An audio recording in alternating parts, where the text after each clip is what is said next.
dengan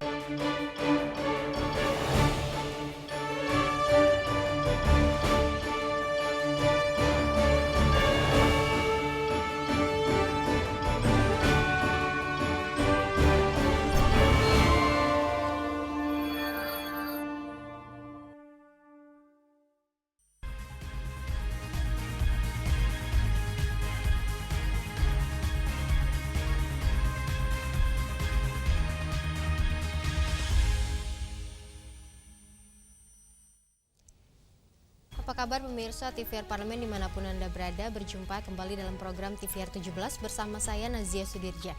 Tepat pukul 17 waktu Indonesia Barat kami hadirkan kepada Anda sejumlah informasi paling baru dan menarik seputar kinerja dan kegiatan DPR RI yang telah disajikan oleh redaksi TVR Parlemen. Pemirsa TVR Parlemen, inilah TVR 17 selengkapnya.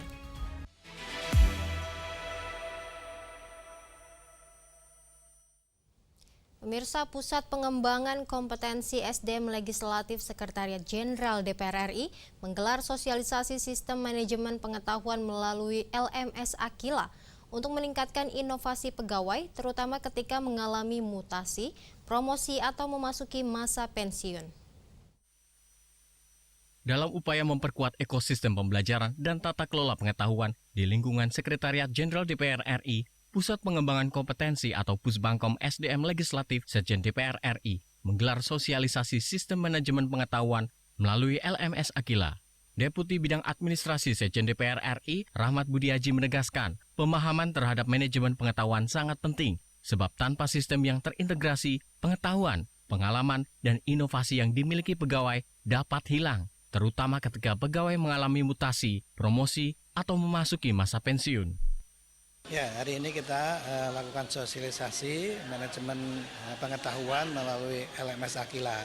Tentu kalau kita nggak lakukan sosialisasi dan pemahaman kepada pegawai, banyak sekali pengetahuan yang dimiliki oleh pegawai berdasarkan pengalaman, inovasi, dan sebagainya, itu akan hilang dengan mutasi, promosi, atau pensiunnya pegawai. Oleh karena itu dengan adanya Akila, kita bisa tidak hanya menyimpan, tapi juga membagikan dan menjadi bahan untuk inovasi perbaikan Sekjen DPR ke depan. Nah, tentu kita berharap ini baru tahapan awal, terus dikelola, dikembangkan materinya, diintegrasikan dengan berbagai sistem informasi yang ada, sehingga ALS Akila bisa menjadi single of truth di dalam pengembangan dan manajemen pengetahuan. Melalui platform LMS Akila, pengetahuan dan pengalaman pegawai tidak hanya terhimpun secara sistematis, tetapi juga dapat dibagikan dan dimanfaatkan oleh pegawai lainnya. Langkah tersebut diharapkan mendorong inovasi, sekaligus meningkatkan kinerja Sekretariat Jenderal DPR RI di masa mendatang. Dwi Utomo, TVR Parlemen, melaporkan. Untuk memperkuat substansi rancangan undang-undang tentang masyarakat adat, Badan Legislasi DPR RI menyerap aspirasi dari masyarakat adat, akademisi, pemerintah daerah hingga tokoh adat sebagai bagian dari proses penyusunan aturan tersebut. Badan Legislasi DPR RI atau Balek DPR RI menekankan rancangan undang-undang tentang masyarakat adat harus mampu memberikan perlindungan, pemberdayaan, serta kesejahteraan bagi masyarakat adat. Untuk memperkuat substansi RUU, Balek DPR RI menyerap aspirasi dari masyarakat adat, akademisi, pemerintah daerah, hingga tokoh adat sebagai bagian dari proses penyusunan aturan tersebut. Dalam kunjungan kerja Balek DPR RI ke Provinsi Papua, perwakilan 7 suku besar Papua menyampaikan masukan terkait perlindungan dan pemberdayaan masyarakat adat. Wakil Ketua Balek DPR RI Seturman Panjaitan menyampaikan, penyusunan RUU Masyarakat Adat dilakukan melalui 2 tahap, yaitu penyusunan naskah akademik dan rancangan undang-undang. Proses tersebut dilakukan dengan menyerap masukan dari berbagai masyarakat adat di seluruh Indonesia untuk memastikan aturan ini mengakomodasi seluruh elemen masyarakat. Kita lakukan itu untuk mendapatkan masukan. Jangan ada satu suku pun yang tidak memberi masukan sehingga kita seolah-olah membatasi. Ini penting, sehingga butuh waktu lama. Dalam undang-undang ini masyarakat adat itu kita pilah-pilah dulu. Yang sebelum undang-undang kehutanan dibuat, mereka berhak untuk mempertahankan itu. Tapi setelah itu mereka mengatakan untuk masyarakat adat, Itu yang baru kita pisahkan. Sehingga nanti antara agraria, kehutanan, dan Kementerian Dalam Negeri, mereka saling mendukung, membantu agar menyelesaikan konflik-konflik di daerah, terutama tentang ada investor datang ke daerah itu. Kita harus memberdayakan masyarakat adat. Karena ujung-ujungnya membuat undang-undang masyarakat adat ini adalah mensejahterakan dan memberdayakan masyarakat adat. Dari Jayapura, Papua, Alfredo Tahapari, TVR Parlemen melaporkan. Komisi 3 DPR RI menilai fenomena no viral no justice sebagai bentuk keterbukaan dan tingginya partisipasi publik dalam memantau pelanggaran hukum dan mendorong penegak hukum respon cepat laporan masyarakat di medsos. Maraknya unggahan masyarakat di media sosial terkait berbagai persoalan pelanggaran hukum menjadi sorotan Komisi 3 DPR RI. Fenomena yang dikenal dengan sebutan no viral no justice dinilai sebagai bentuk keterbukaan serta tingginya partisipasi publik dalam memantau pelanggaran hukum. Anggota Komisi 3 DPR RI Hinca Panjaitan meminta aparat penegak hukum tidak bersikap pasif terhadap unggahan video pelanggaran hukum yang dilaporkan melalui media sosial. Menurutnya, unggahan di media sosial perlu menjadi informasi krusial bagi penegak hukum untuk merespons secara cepat suatu kasus. Oke, karena nggak bisa bohong ini kan, kalau misalnya dibuat Facebooknya, videonya, nggak bisa bohong dia. Maka itulah kata-kata viral itu kan dari sini. Jadi medsos ini diviralkan, jadi sehingga lahirlah no viral, no justice gitu. Nah, bagaimana makin banyak ini? Sebenarnya bukan makin banyak, tetap ada, tetapi makin masyarakat makin terbuka. Nah, bagaimana pengawasan dari kami di Komisi 3? Saya menemukan banyak sekali ini di daerah seperti itu, maka kita mengunjungi sampai ke level polsek-polseknya. Jumlah polisi kita untuk keliling di seluruh Indonesia itu terbatas itu polisi itu. Sementara kita semua, hampir semua ini masyarakat Indonesia punya handphone nih, yang bisa ngapain saja gitu. Nah, oleh karena itu harus dianggap menjadi masukan yang penting untuk direspon sangat cepat. Namun Komisi 3 DPR RI berharap penegakan hukum di Indonesia tidak hanya berjalan saat suatu perkara menjadi viral di media sosial. Penegak hukum perlu aktif turun memantau masyarakat secara adil dan responsif di setiap tingkatan cakupan wilayah. Dwi Utomo, TVR Parlemen melaporkan. Keberhasilan pembangunan nasional tidak dapat dilepaskan dari kesejahteraan para petani sebagai penopang ketahanan pangan bangsa. DPR RI terus mendorong hadirnya kebijakan yang berpihak agar setiap petani memperoleh kepastian hukum, perlindungan, dan keadilan. Informasi selengkapnya usai jeda berikut, tetaplah di TVR 17.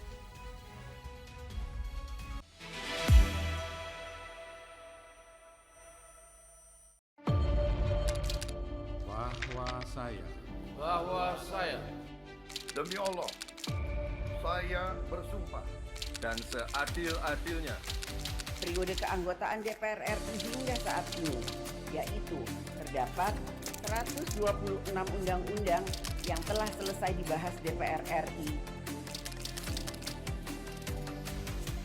Terima kasih rekan Elisa dan juga Danina. Pemirsa,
Anda kembali di TVR 17.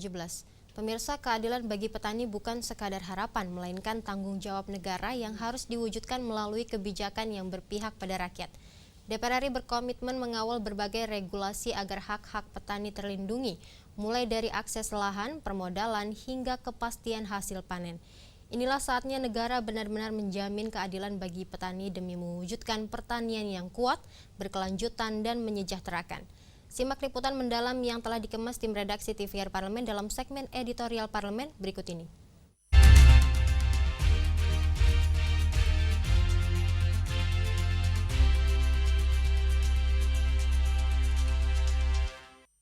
Di balik setiap batang tebu yang tumbuh di lahan hutan negara, ada keringat petani yang menjadi penopang ketahanan pangan dan perekonomian daerah. Namun ketika hak mereka tidak diterima secara utuh, pertanyaannya menjadi sederhana. Siapa yang sesungguhnya menikmati hasil kerja petani? Temuan Badan Aspirasi Masyarakat DPR RI di Mojokerto membuka kembali persoalan lama dalam tata kelola kemitraan kehutanan. Sejumlah koperasi petani mengadukan dugaan ketidakjelasan skema bagi hasil hingga tidak sampainya biaya operasional yang seharusnya menjadi hak petani. Padahal dalam skema kemitraan, petani bukan hanya menyediakan tenaga, mereka menanam, merawat, hingga mempersiapkan masa panen. Ketika hak atas hasil kerja itu tidak diterima, maka yang dipertaruhkan bukan sekadar soal administrasi, tetapi rasa keadilan. Ada peristiwa di KPH Mojokerto di mana masyarakat bekerja ya untuk kebun tebu yang dimiliki oleh perhutani. Masyarakat bekerja dari mulai penanaman, perawatan sampai menjelang masa panen. Mereka tidak mendapatkan apa-apa. Kemudian ketika panen pun mereka tidak mendapatkan apa-apa. Begitu pengakuannya ya. Ternyata ketika kami konfirmasi ada biayanya. Ya, ternyata perhutani bilang ada biayanya. Nah, biaya saat penanaman sampai perawatan sampai menjelang panen ada biayanya, itu perhutani mengeluarkan. Sementara ketika masa panen dan masyarakat diajak memanen bersama-sama, itu juga ada biayanya dari perusahaan gula. Nah, ternyata dua biaya tersebut, baik biaya dari perhutani tidak nyampe, biaya dari perusahaan gula juga tidak nyampe. Nah, kita minta kepada perhutani, CQ KPH Mojokerto untuk menelusuri di mana macetnya dana tersebut.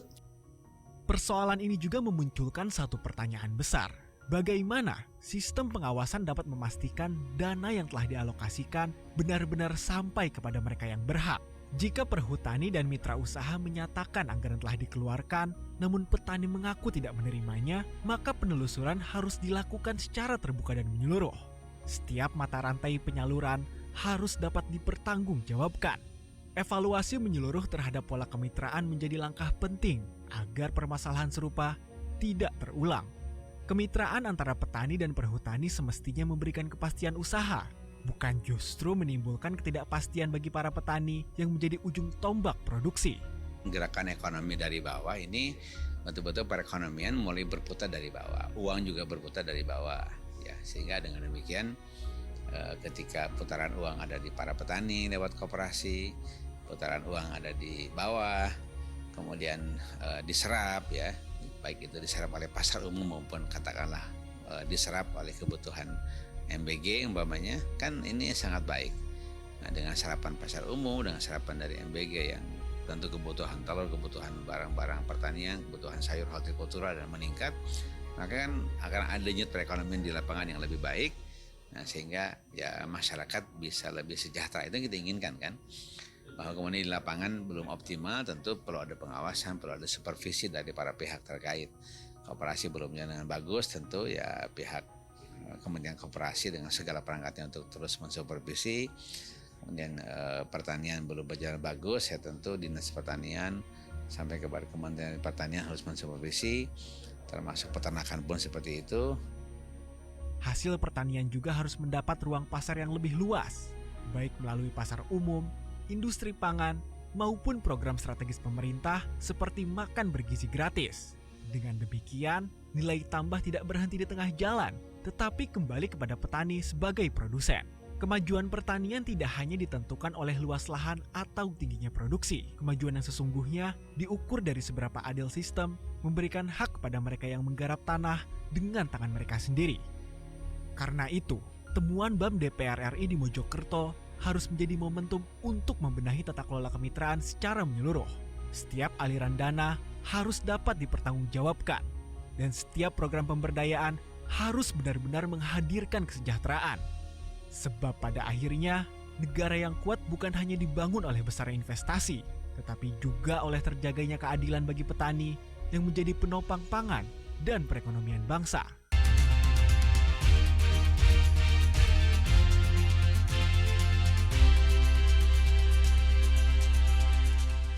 Pemirsa, kematian dokter peserta program pendidikan dokter spesialis di RSUD Tengku Rafian Siak kembali menjadi alarm bagi dunia pendidikan kedokteran.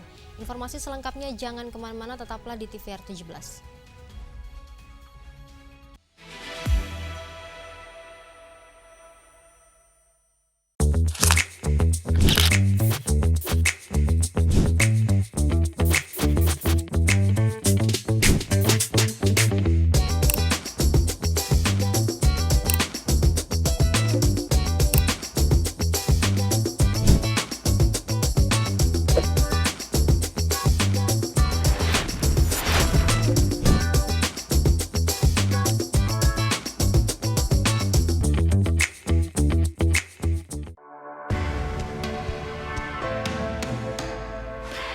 Dari ruang sidang Senayan, Jakarta, menyajikan liputan langsung kinerja DPR RI.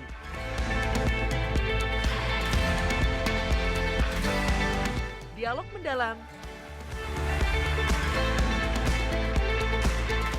investigasi, dan profil wakil rakyat. TVR Parlemen kini hadir 24 jam.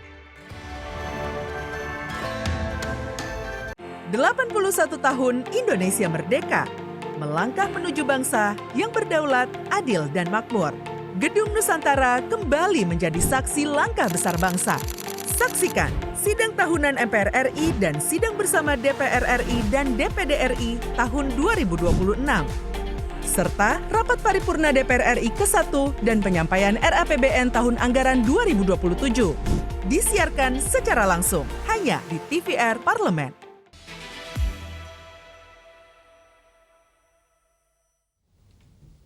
Menyusul kasus kematian peserta PPDS, Komisi 9 DPR RI mendesak aparat mengusut tuntas penyebab kematian korban sekaligus mengevaluasi sistem pendidikan PPDS agar dugaan perundungan maupun tekanan berlebihan tidak terus berulang. Untuk selengkapnya berikut laporan rekan kami Dadi Ramadan dari Gedung DPR RI Senayan, Jakarta. Pemirsa TVR Parlemen, dunia kesehatan kembali menuai sorotan. Belum lama telah terjadi kematian seorang dokter dari program pendidikan dokter spesialis PPDS di Riau yang menyita perhatian publik. Yang dimana ini merupakan salah satu dilematis dari dunia kesehatan yang sebelumnya juga pernah terjadi di Rumah Sakit Umum Pusat Kando, Manado, Sulawesi Utara yang meninggal dengan dugaan mengalami perundungan. Tentunya ini menjadi sorotan bagaimana pengawasan dari sistem PPDS yang berlangsung di Indonesia ini. Dan tentunya kita akan tanyakan langsung sebetulnya apa yang menjadi permasalahan dari penyelenggaraan PPDS ini bersama dengan anggota Komisi 9 yang sudah hadir bersama kami, Bapak Ahmad Riyad. Terima kasih Pak atas waktunya Pak. Ini Pak kembali terjadi lagi Pak permasalahan dokter yang meninggal Pak ketika melakukan program PPDS ini Pak. Tentunya ini sudah menjadi kesekian kali evaluasi dari Komisi 9. Sebetulnya berarti evaluasi yang dilakukan oleh Komisi 9 ini belum dilaksanakan sepenuhnya Pak oleh pemerintah. Tanggapannya seperti apa Pak? Baik, terima kasih. Ini berulang ya. Dan Komisi 9 di dalam rapat dengar pendapat bersama Kemenkes kita sudah mengingatkan ketika ada peristiwa ya dokter yang meninggal ya yang katakanlah karena mengalami tekanan ya kan dari keluarga pasien ya. Kemudian sekarang justru meninggal dokter AKL usianya masih muda 30 tahun ya di Rumah Sakit Tengku Rafian ya, Siak Riau, suatu usia yang sangat muda di mana dokter ini sedang melaksanakan program PPDS ya, program pendidikan dokter spesialis dan kebetulan ini dokter anestesi. Ya, dokter yang sangat strategis karena setiap pelaksanaan operasi bedah itu memerlukan dokter anestesi.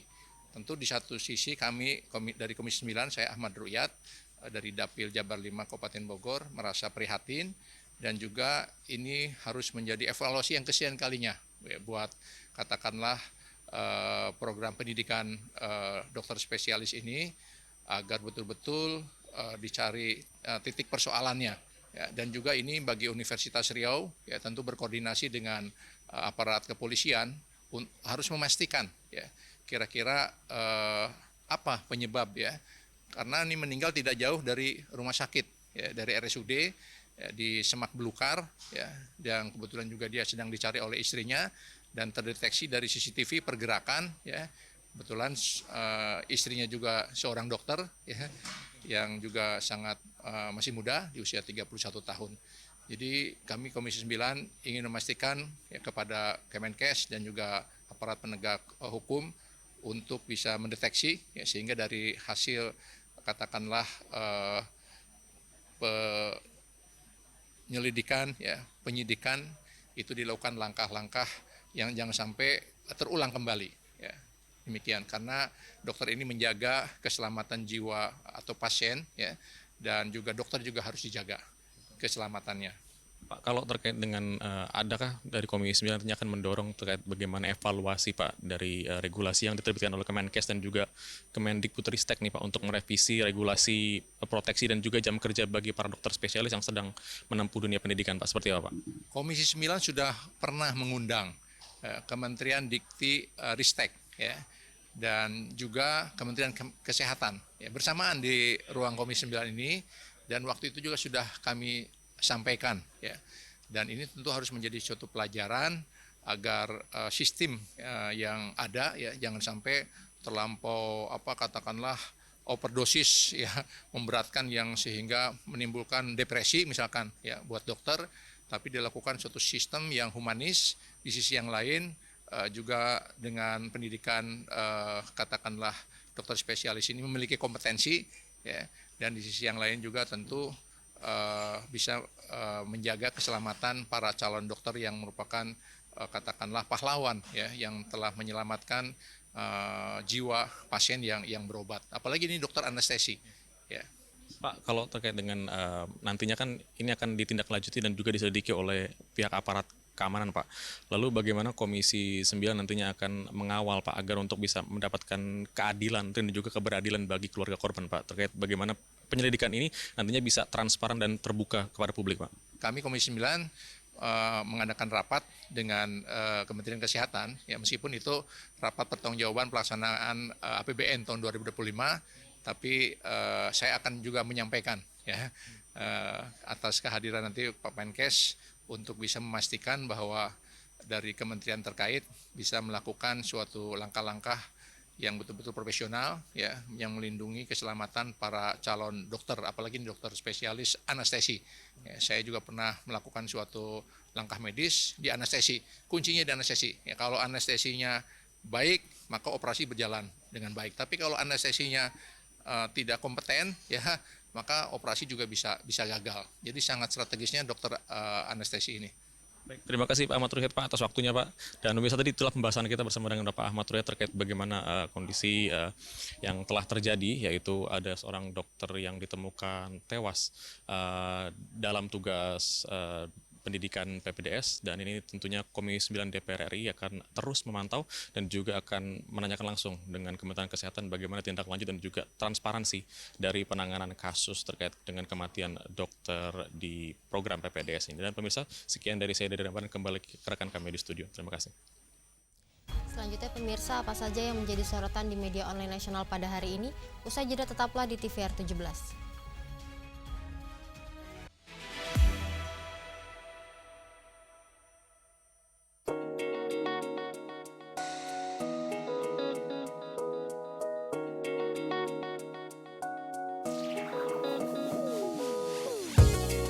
Kehadiran mereka tidak hanya mewakili suara perempuan, tetapi juga membawa perspektif yang beragam serta pengalaman hidup yang unik ke dalam proses pembuatan kebijakan. Saksikan Perempuan Parlemen hanya di TVR Parlemen.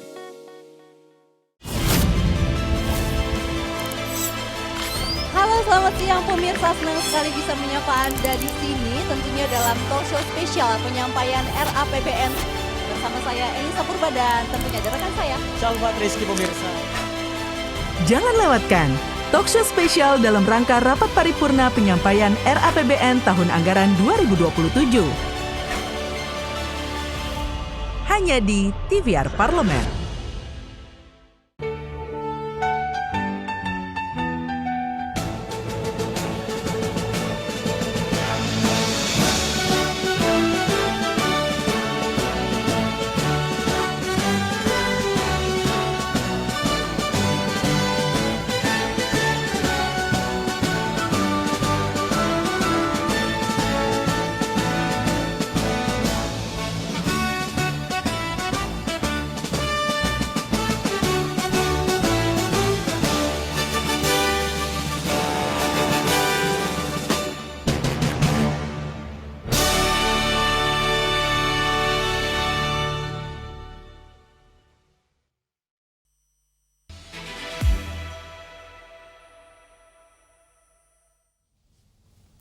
Kembali di TVR 17. Pemirsa, kali ini kita masuk ke segmen media online nasional. Mari kita simak isu apa saja yang menjadi sorotan media serta tanggapan dari sejumlah anggota dewan bersama rekan kami Anggun Oktarini. Silakan Anggun.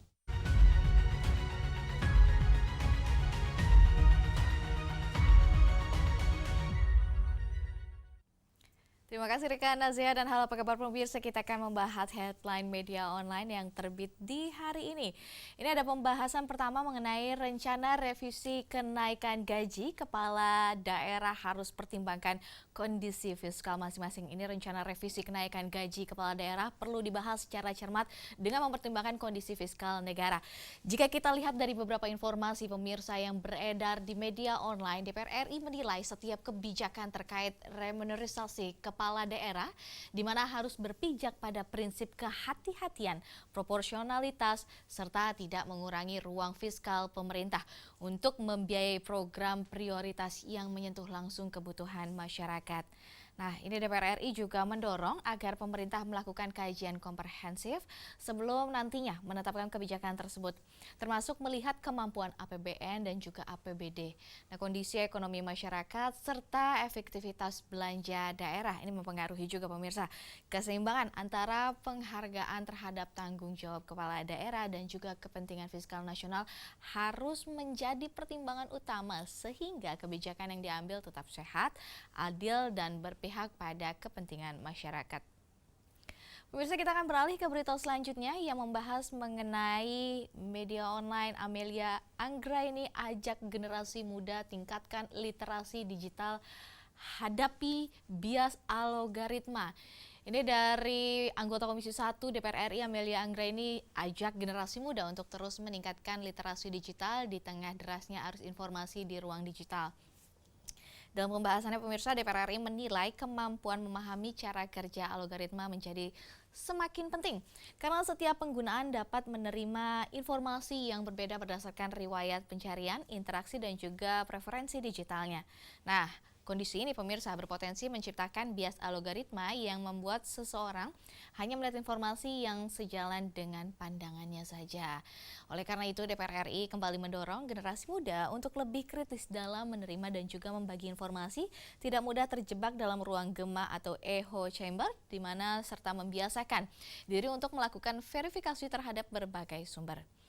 Kini penguatan literasi digital diharapkan dapat membentuk generasi muda yang cerdas, kritis, dan juga bertanggung jawab dalam memanfaatkan teknologi, sekaligus mampu menjaga ruang digital Indonesia tetap sehat, inklusif, dan juga konstruktif. Pemirsa, itulah tadi headline di media online pada hari ini yang membahas terkait dengan rencana revisi kenaikan gaji kepala daerah harus pertimbangkan kondisi fiskal yang ada.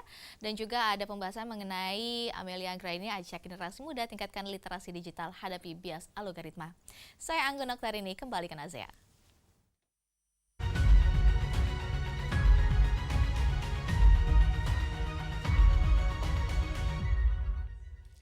Terima kasih rekan Anggun yang telah menyampaikan sejumlah update sorotan dari media online nasional pada hari ini. Pemirsa, segmen media online tadi sekaligus menutup program TVR 17 edisi sore hari ini. Saya Nazia Sudirja beserta seluruh kru TVR Parlemen yang bertugas mengucapkan terima kasih dan pamit undur diri dari hadapan Anda. TVR Parlemen, referensi Indonesia.